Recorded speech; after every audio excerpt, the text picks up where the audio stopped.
Halo guys, sebelum melanjutkan nonton video ini, jangan lupa tekan tombol subscribe-nya, nyalakan loncengnya, like, dan share kepada teman dan keluarga Anda.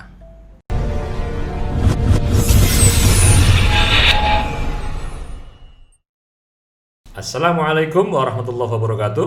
Waalaikumsalam. Halo semuanya, jumpa kembali bersama saya Helmi Faisal Zaini dalam HF Channel. Alhamdulillah, di pagi hari yang cerah ini kita semua dalam keadaan sehat dan masih dalam situasi pandemi COVID-19. Kita prihatin begitu banyak tenaga medis, para dokter yang menjadi korban. Mereka berjuang untuk menyelamatkan setiap nyawa manusia yang terkena ataupun terpapar COVID-19, tetapi mereka adalah orang yang paling menerima risiko paling pertama di depan karena bersinggungan langsung dengan korban. Dan hari ini saya bersama tamu spesial. Kurang spesial apa karena dia adalah adik saya sendiri. Kita berbeda profesi, berbeda dunia. Tidak lain adalah tamu kita yang sangat spesial adalah Dr. Faris. Assalamualaikum. Waalaikumsalam warahmatullahi wabarakatuh. Faris Malvi Zamzam. Terima kasih atas undangannya nih Pak Sekjen. Alhamdulillah.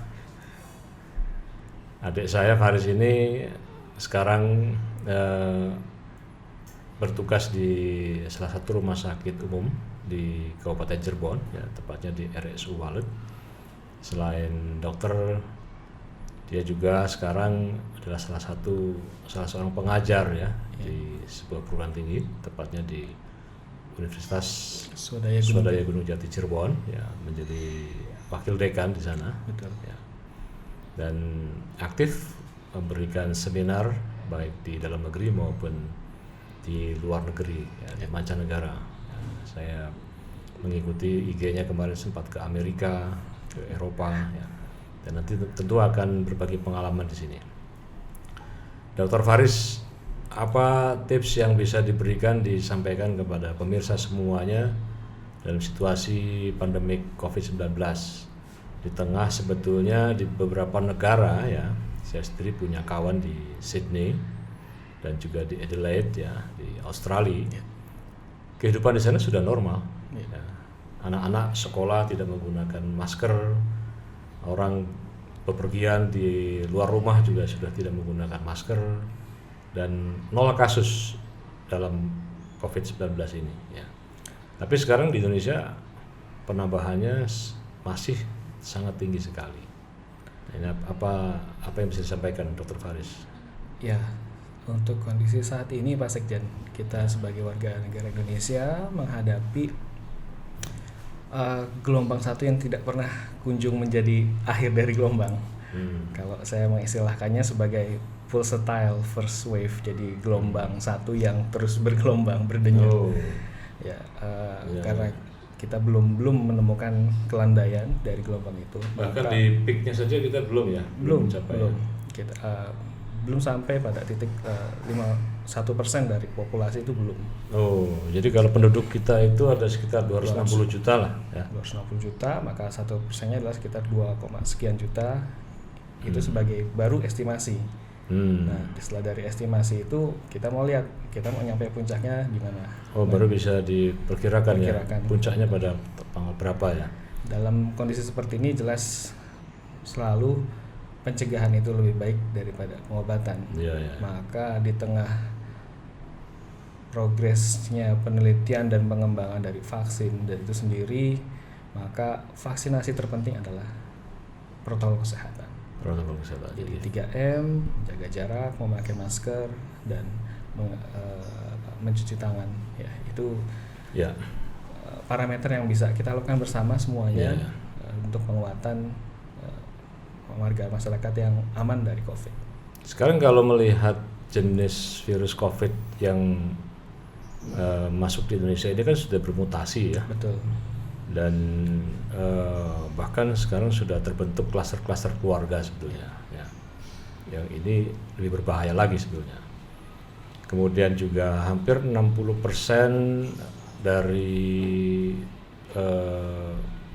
terkonfirmasi COVID itu tidak menunjukkan gejala. Betul. Ya. Atau disebutnya apa? OTG. OTG Orang tanpa gejala. ya, atau asimptomatik. Asimptomatik. Ya. Betul. Nah, bagaimana? Kadang-kadang saya punya teman yang kebetulan juga pengurus RW ya di tempat tinggal saya. Dia ketat menggunakan masker. Mungkin ketika ketemu saya mungkin dia ketat ya. Di tempat yang lain tidak ketat ya. Kalau ada orang yang sudah menggunakan masker tapi masih terpapar juga, itu bagaimana, Dok? Ya, kita tidak memungkiri dalam aspek sosial masyarakat, interaksi sosial masyarakat itu sulitnya kita melaksanakan 3M itu sendiri. Di samping itu kita kemarin sempat dihebohkan juga dengan masker SNI, scuba tidak bisa dipakai dan sebagainya. Dan itu betul loh ya, jadi scuba itu udah nggak bisa dipakai ya. Kalau kita bisa, sebetulnya prinsip dari pemakaian masker adalah yang memiliki filter yang cukup baik. Nah, scuba kalau misalnya dilapisi sebetulnya bisa-bisa saja. Ini saya juga agak sedikit mengkritisi ya. Karena saya yakin di sisi lain sudah banyak UMKM yang membuat scuba, memproduksi scuba. Kalau misalnya kita stop langsung sepertinya kurang bijak juga. Bijak ya, karena jadi mematikan UMKM. Ya, baiknya untuk yang sudah melakukan usaha scuba dan memiliki scuba, menambah filter saja. Tinggal tambahkan filter. Jadi ada beberapa prinsip yang kita bisa pakai dengan keterbatasan yang ada. Memakai masker itu juga kita lihat prinsip yang benarnya menutup lebih sebagian besar dari hidung dan menutup dagu. Nah, itu kadang-kadang yang juga sering luput. Jadi yang dikatakan saya sudah pakai masker tapi apakah benar atau tidak itu juga yang menjadi parameter dan apakah konsisten atau tidak ya. Betul. Dan sebetulnya pertanyaannya apakah betul ya sudah terjadi yang disebut dengan airborne itu ya. Nah, kalau untuk penularan melalui udara itu. Ya, ini kalau kita bilang dari berdasar kajian ya, Pak Sekjen, ini sebetulnya tidak semua kondisi, misalkan kita lagi di luar di lapangan itu terbentuk airborne, penyebaran airborne. Tidak begitu ya? Tidak begitu. Jadi airborne itu hanya terjadi pada satu kondisi di mana terjadi di ruangan tertutup tanpa sistem udara, peredaran udara yang cukup baik, ventilasi yang kurang, dan padatnya kerumunan dalam ruangan tersebut. Jadi kalau misalkan physical distancing-nya terjaga dalam satu ruangan, ventilasinya cukup, ada kipas yang memungkinkan untuk sistem peredaran udara, nggak apa-apa, itu tidak terjadi airborne. Jadi yang kedua, cuci tangan ya. Cuci tangan itu kan juga kalau misalnya menggunakan satu alat untuk melihat bakteri ya. Meskipun kita sudah menggunakan alkohol selalu ada saja tuh ya bakteri-bakteri itu ya. Kalau untuk cuci tangan ini yang kalau kita bicara evidence base ya, sebetulnya virus mati kok dengan virus, terutama coronavirus ya, yang kita bicara coronavirus mati dengan antiseptik yang mengandung klorin atau mengandung alkohol lebih dari 70%, itu sebenarnya mati. Nah, jadi kalau kita bicara untuk coronavirus sebenarnya cukup efektif dengan melakukan cuci tangan dengan sabun ya. Jadi kita tidak hanya bicara tentang hand sanitizer. Jadi sabun biasa sudah mematikan ya. Jadi kalau misalkan kotor atau tidak itu kita bicara hal lain, tapi kalau misalnya kita bicara mematikan sebenarnya sudah cukup dengan penggunaan sabun yang mengandung antiseptik minimalnya alkohol 70%. Nah, kemudian kalau kita lihat success story ya dari beberapa negara yang sudah berhasil ya, melumpuhkan COVID ini, kira-kira apa ini yang kurang dari cara kita menangani COVID ini? Cuma satu kalau boleh saya bilang. Apa itu? Sejalan antara stakeholder ya, dengan masyarakatnya. Dan sejalan ini stakeholder ini terkait dengan stakeholder dari government di sini, dengan mereka berusaha merangkul atau berdampingan dengan stakeholder yang memiliki kepakaran keilmuannya. Pada saat ini satu suara maka target-target pengembangan perifer yang sekitarnya itu seperti pengembangan kebudayaan, pengembangan ekonomi, pengembangan kehidupan sosial lainnya, maka akan sejalan. Ini pada saat ada diskrepansi antara stakeholder ini, maka tidak ada sejalan yang tadi saya bilang. Nah, kayak misalkan di awal kita bicara tentang kesejalan, arti dari kesejalanan atau paralel dari informasi. Harusnya cukup satu informasi. Jadi dari stakeholder yang ditujukan satu memunculkan hanya satu platform source dari informasi, sehingga infodemik yang saat ini kita hadapi bersama melebihi beban dari epidemiknya sendiri, endemiknya sendiri, pandemiknya sendiri, maka akan menjadi PR bersama. Nah, pada saat sudah terjadi infodemik, kita mesti fight hoax dulu kan. Sedangkan di saat yang sama kita masih mendapati kasus-kasus baru. Nah, kalau misalkan dari awal kita punya satu source, ya, yang trustful source yang dibentuk dari paralel bersama, maka sisanya tinggal penanganan kesehatan dan dampak sosial lainnya. Ya. Nah, sekarang tadi Dr. Faris menyampaikan sejalan ya. Jadi pemerintah pusat, pemerintah daerah, dan para stakeholder yang lain ini juga harus sejalan ya.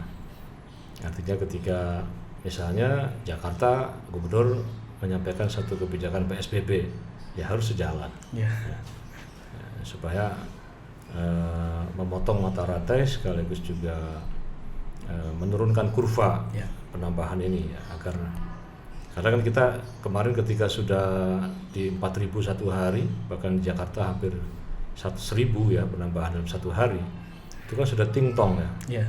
Artinya kapasitas rumah sakit tenaga medis sudah menjelang di ujung titik kulminasinya ya. Betul. Jadi kalau kita bicara beberapa angka penting kita, temuan kasus per hari, kemudian positivity rate, laju positifnya ya, di mana kita sudah hampir 3 kali dari batas yang ditolerable oleh WHO. Kemudian walaupun kita dapatkan di sisi lain fatalitas dari rasio kita di Indonesia 3,4%, 3,5%. Ini menunjukkan lagi-lagi ada diskrepansi antara 3T, testing, tracing, treatment dengan fasilitas yang ada. Ya, jadi pada saat kita melakukan testing massal, kita juga harus memperhitungkan kapasitas fasilitas kesehatan. Betul, di pertengahan ada salah satu pejabat publik yang menganjurkan untuk tidak bisa dilakukan isolasi mandiri di masyarakat di rumah karena ada faktor sosial tetangga-tetangga yang belum literasi dengan baik ya. Nah, ini pun menjadi sebetulnya bisa menjadi terobosan untuk membuat satu pusat tertentu di tiap daerah untuk fasilitas isolasi mandiri. Dan saya lihat memang setidaknya dalam 9 provinsi yang sempat dijadikan prioritas kemarin itu sudah memberlakukan itu. Dan kebetulan saya juga masuk di tim Satgas Kabupaten Cirebon. Ketua Satgas? Bukan, ini sekarang pas yang di Satgas saya ketua tim ahli. Ceritanya ketua tim ahli. Ketua tim ahli Satgas Kabupaten Cirebon. Di Kabupaten Cirebon. Ya. Selain juga di wakil ketua lembaga kesehatan. Nah, itu kita sudah mempost satu tempat sebagai tempat isolasi mandiri, sehingga masyarakat pun tidak terbebani untuk penanganan COVID. Mereka kita upayakan untuk memaksimalkan mulai untuk kehidupan perekonomian. Mungkin contoh kasus Dr. Faris di dalam penanganan COVID di Cirebon sendiri ya, itu bagaimana ya, progresnya? Ya, kan ini bisa dijadikan kalau berhasil bisa jadi satu success story untuk kemudian bisa diikuti. Saya selalu mencoba menerapkan apa yang ada pada perkembangan studi dengan apa yang bisa saya terapkan di masyarakat. Istilah kalau di penelitian kedokteran tuh bench to bed. Ya, jadi apa yang ada di laboratorium kita terapkan di masyarakat. Nah, di salah satu success story di Kabupaten Cirebon adalah penanganan kasus klaster pertama. Ya, waktu itu ada salah satu kasus di mana dia adalah pasien cancer, sempat berjalan-jalan keluar kota yang pada saat itu adalah zona merah, kemudian kembali ke Kabupaten Cirebon, dia berobat, akhirnya diketahui COVID, dan satu itu keluarganya langsung menengok dan sebagainya. Jadi super spreader, akhirnya terbentuklah satu klaster.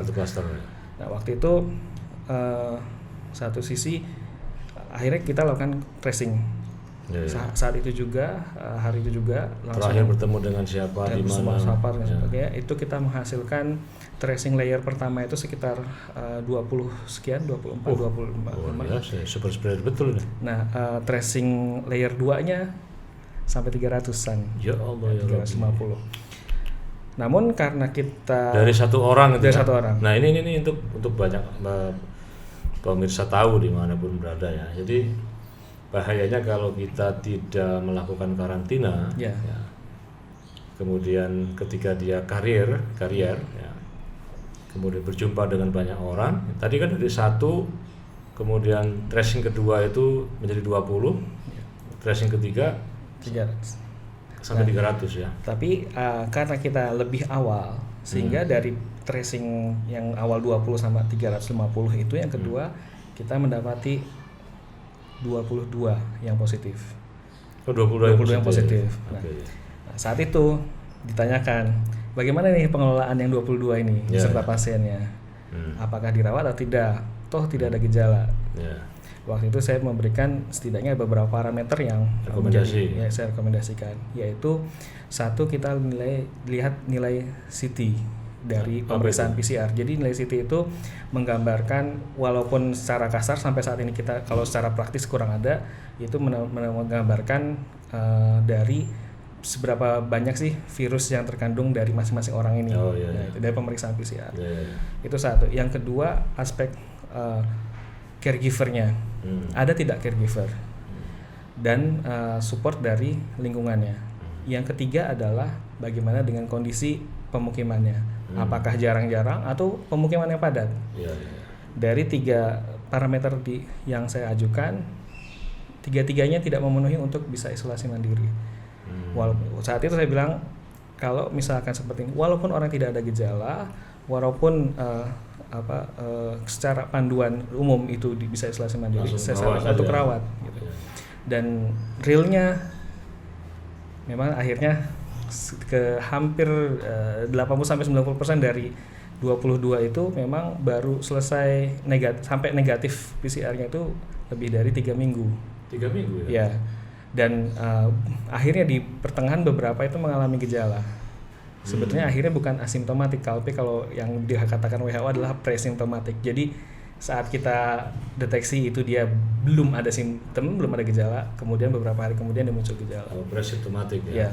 Jadi gejala awal lah. Gejala awal. Nah, akhirnya dalam kondisi tersebut, akhirnya saya pun juga sempat agak mendapatkan pertentangan saat itu. Tapi kita lihat kohortnya, kita lihat nanti dalam perkembangan ternyata benar, dan akhirnya 3 parameter itu yang kita pakai untuk selanjutnya.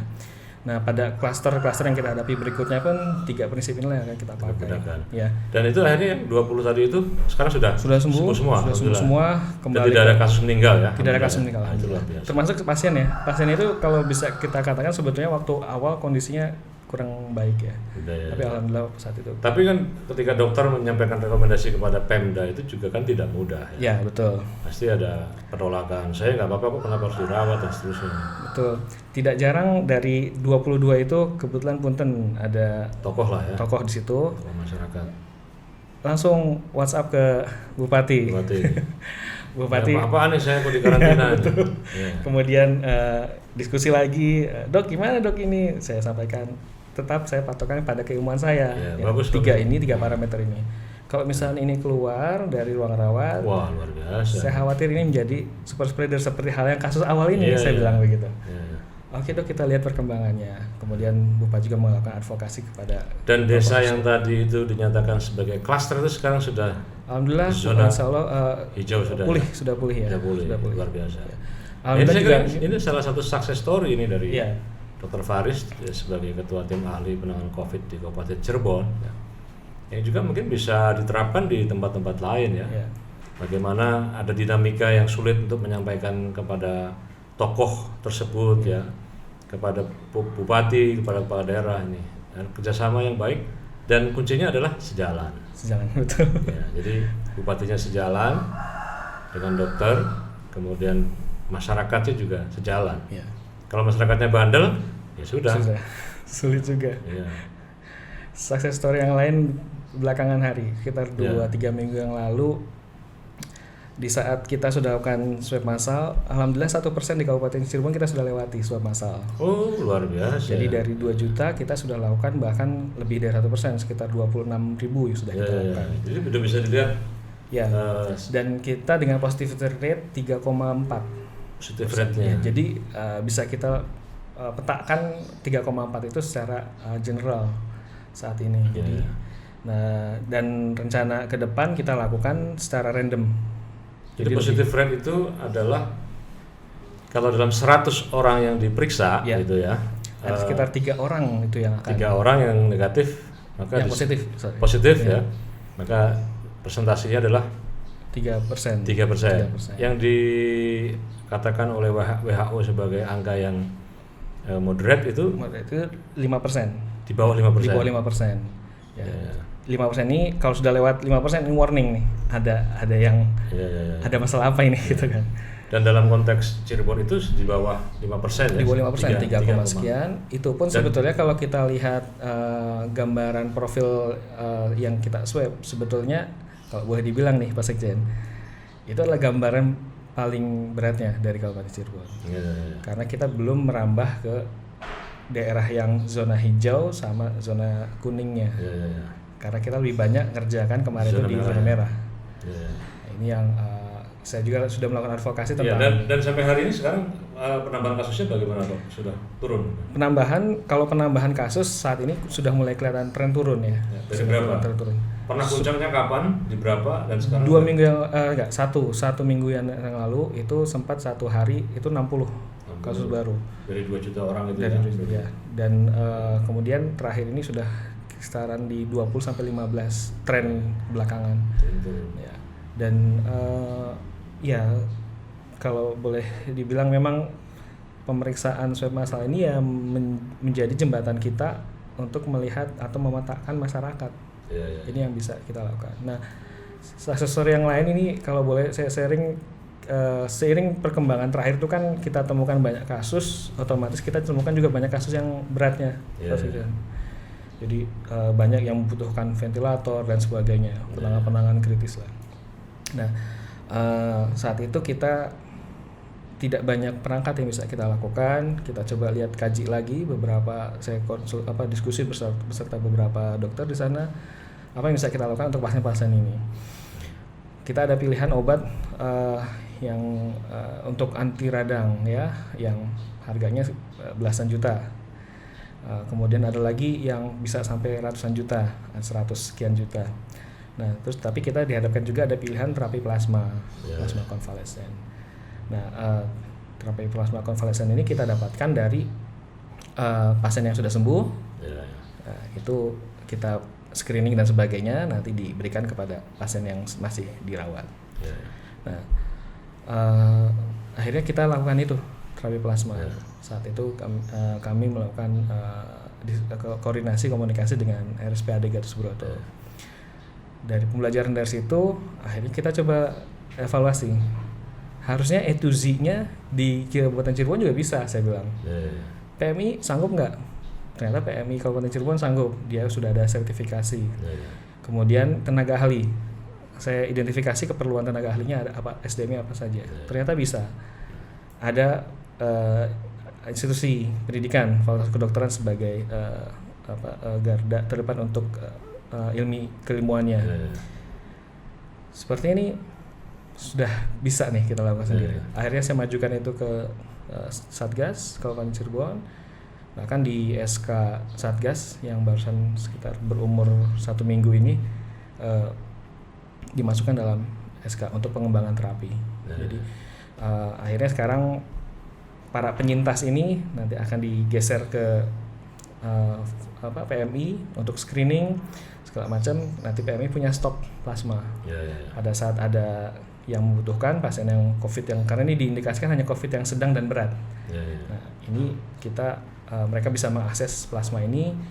Tujuannya apa? Kalau kita bicara tentang per individu, kita akan secara ikhtiar medis ya Pak Sekjen, mengurangi angka kematian, meningkatkan kesembuhan. Kalau secara epidemiologi kita akan menurunkan CFR, case fatality rate. Ya, jadi ini yang menjadi concern kita dan alhamdulillah di-proof. Jadi sekarang lagi proses berjalan dan dari 3 yang kita berikan plasma kemarin di rumah sakit saya, nah 1 kebetulan dia menolak di pertengahan, jadi kita tidak bisa lanjutkan. Akhirnya kita tidak bisa nilai untuk parameter. Tapi yang 2 alhamdulillah sembuh semua, pulang dengan kondisi yang alhamdulillah baik. Ini harus dibuat satu tulisan, satu artikel ini Dr. Faris ya. Siap Pak Sekjen. Dalam penanganan COVID di Cirebon ya, agar bisa dijadikan success story sehingga menjadi semacam prototype di dalam penanggulangan di tempat-tempat lain ya. Dan yang paling penting adalah kita bisa berhasil menurunkan angka terdampak COVID. Ya, dan juga terus melakukan sosialisasi ya, social distancing dengan 3M itu ya. Nah, kalau kita lihat ya, ternyata di negara super maju seperti Amerika Serikat saja ya, juga sekarang penambahannya juga luar biasa. Luar biasa, betul. Ya, saya pernah ketemu dengan salah seorang profesor yang mengatakan memang COVID ini memang gak berhubungan dengan masyarakat maju ataupun negara berkembang ya. Masyarakat yang disiplin ataupun tidak disiplin ya, ini seperti apa nih Dok?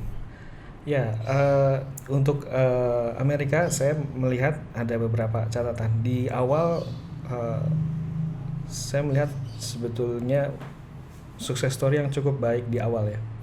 Mereka punya sistem screening massal, swab massal yang cukup, saya bilang itu baik ya. Kalangan-kalangan yang berisiko mereka swab dulu, ya. Kemudian fasilitas kesehatan mereka clearkan dulu. Jadi dua ini kan kalangan-kalangan prone ya, kita bilang kalangan yang rentan sekali gitu. Kalau misalkan fasilitas kesehatan hancur, selesai sudah gitu kan. Nah, mereka sudah amankan di awal, baru mereka menyisir fasilitas pemerintahan atau publik ya. Itu di awal. Kemudian kelihatannya ada gap antara temuan dengan fasilitas kesehatan sekelas US. Sekelas US. Saya pernah beberapa kali mengikuti webinar mereka dan beberapa diskusi yang mereka bilang in limited resources atau di fasilitas-fasilitas yang terbatas gitu. Yang ternyata kalau kita lihat terbatasnya mereka itu udah kayak ya semi Jakartanya kita. Itu terbatasnya mereka. Tapi ternyata masih ada gap. Karena di pertengahan jalan saya lihat kembali faktor sejalannya itu tidak kontinu gitu.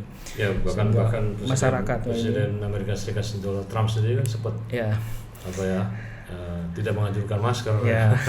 Dan saya lihat juga itu kalau kita bicara di sini itu ketua tim ahlinya lah, ketua tim pakarnya itu adalah Anthony Fauci. Anthony Fauci itu internis, beliau itu ahli infeksi.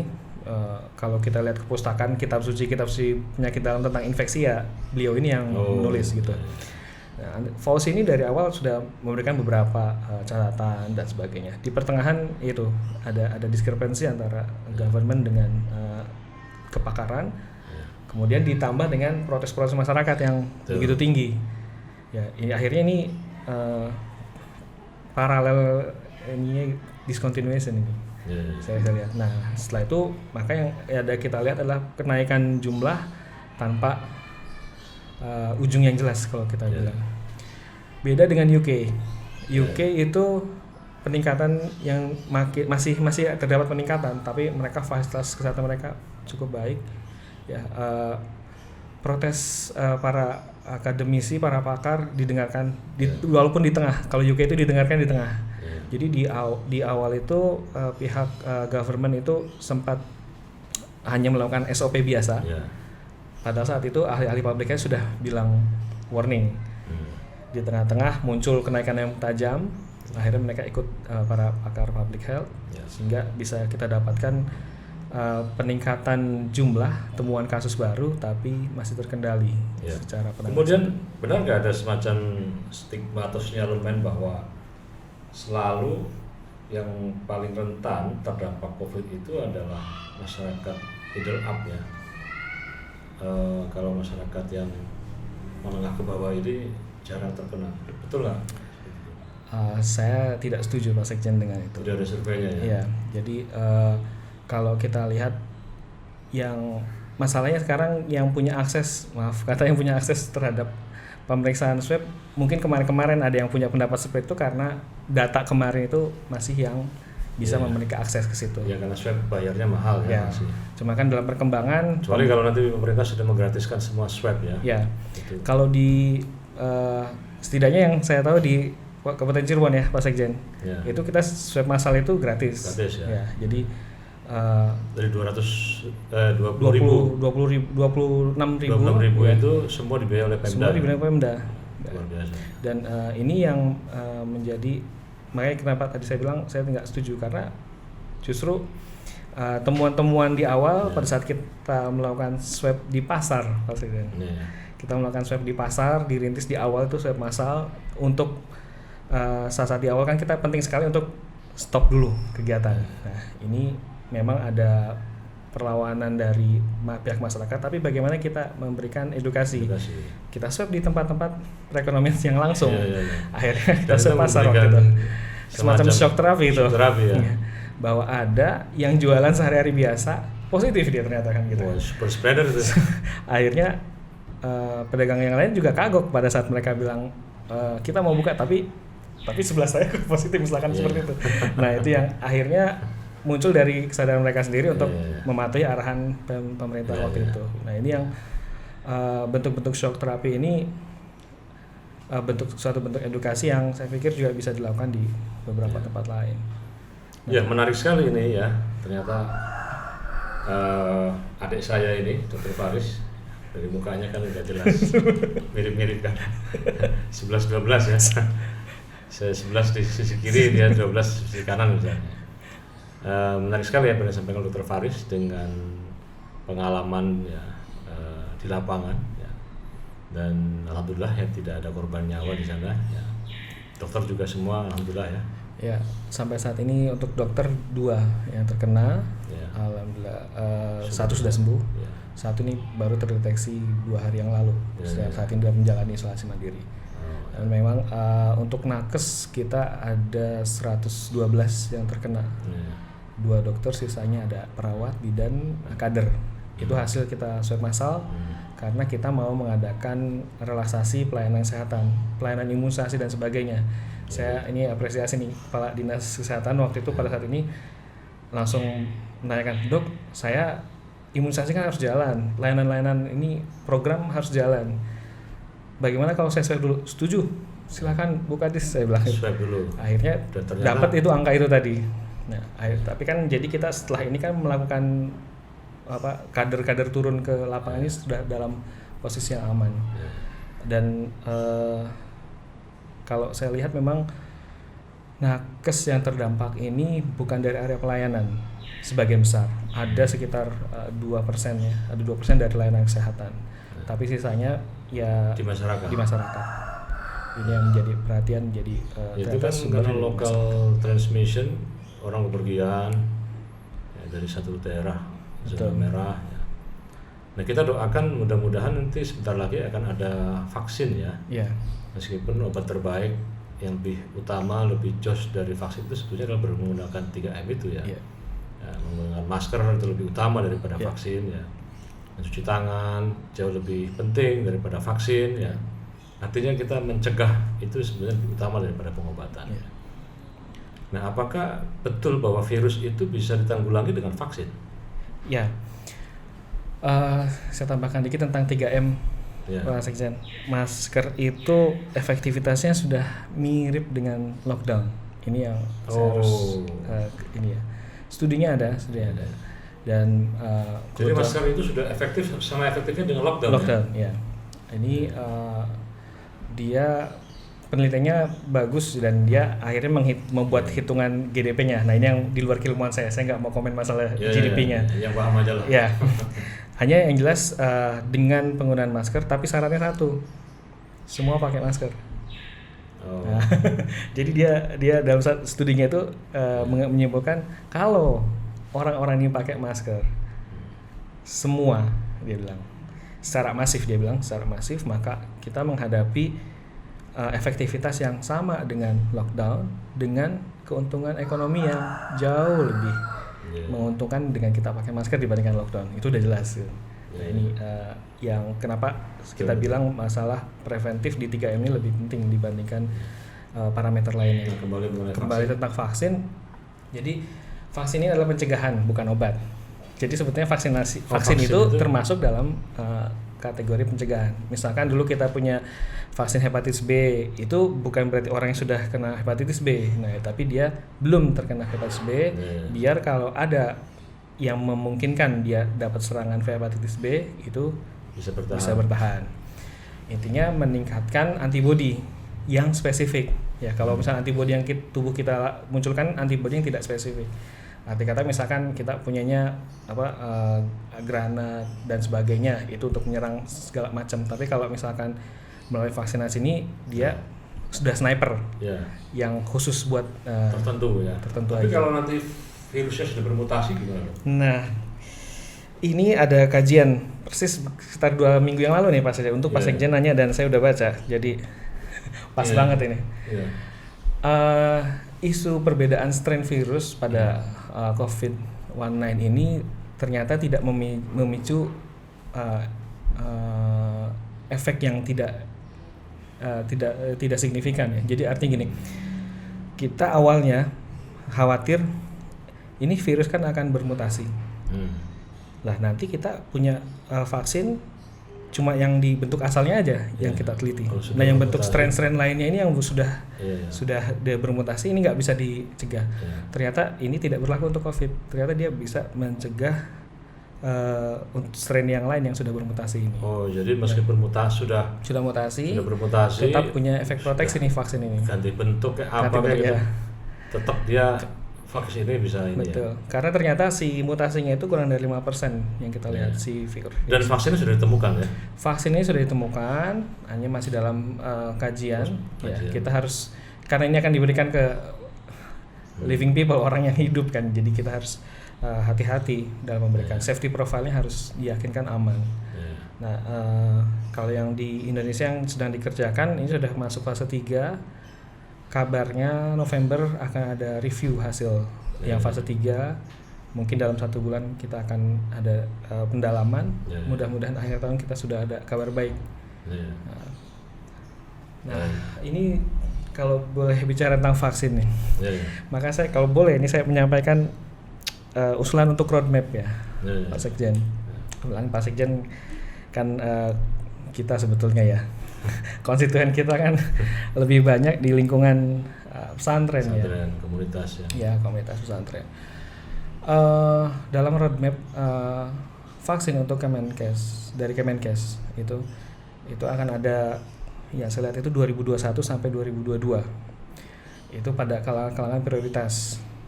Di awal itu tenaga kesehatan, SDM keamanan ya, TNI, Polri, kemudian nanti public figure ya. Nah ini yang jelas karena mau tidak mau mereka harus berhadapan dengan masyarakat ya, jadi mereka mendapat prioritas. Priority, ya. Ini semua rekomendasi clear sama.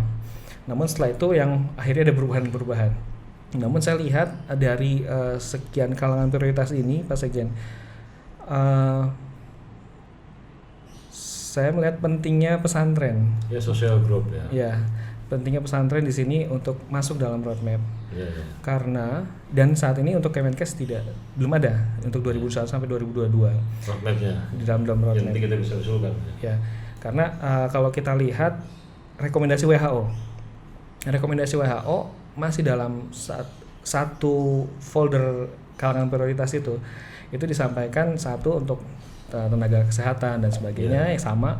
Yang kedua adalah untuk komunitas yang tidak mungkin dilakukan physical distancing. Dan kita bisa lihat fasilitas-fasilitas yang ada di pesantren 1 atau 2 tahun ini kita juga belum bisa memungkinkan adanya perluasan dan sebagainya untuk pengadaan gedung dan sebagainya. Nah, ini kelihatannya juga baiknya harus masuk dalam roadmap vaksinasi. Itu juga apalagi ya untuk para kiai-kiai yang sepuh dan sebagainya. Nah, ini yang perlu dilakukan advokasi kepada pemerintah untuk bisa memetakan pesantren ini masuk dalam kalangan prioritas.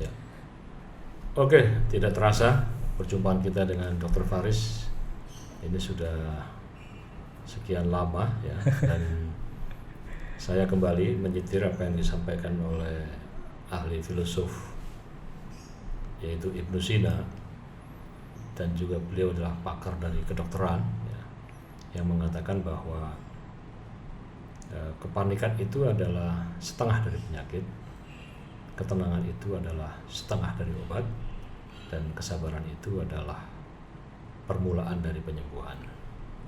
Maka dalam situasi yang masih pandemi ini ya tidak boleh panik, tapi juga tidak boleh menyepelekan. Ya. Tetap tenang dan kita tetap bersabar. Dan kata kunci dari Dr. Faris pada diskusi kita hari ini adalah kita harus sejalan. Ya. Sejalan itu berarti harus one way. Ya. Jangan sampai nanti ada yang satu di sisi kiri, satu di sisi kanan, ya. Ataupun ada yang di seberang jadi bertabrakan. Ya. Kita harus sejalan. Dan Dr. Faris ini juga selain ahli dalam kedokteran, dia juga ternyata ahli dalam bermusik. Ya. Nanti setelah ini kita akan coba memainkan 1-2 lagu bersama Dr. Faris. Siapa saja. Untuk menghibur bagi saudara-saudara kita yang masih stay at home. Ya. Biar masuk dalam setengah dari proses penyembuhan. Nah, itu. Demikian pemirsa dimanapun Anda berada, dan simak terus tayangan dari HF Channel.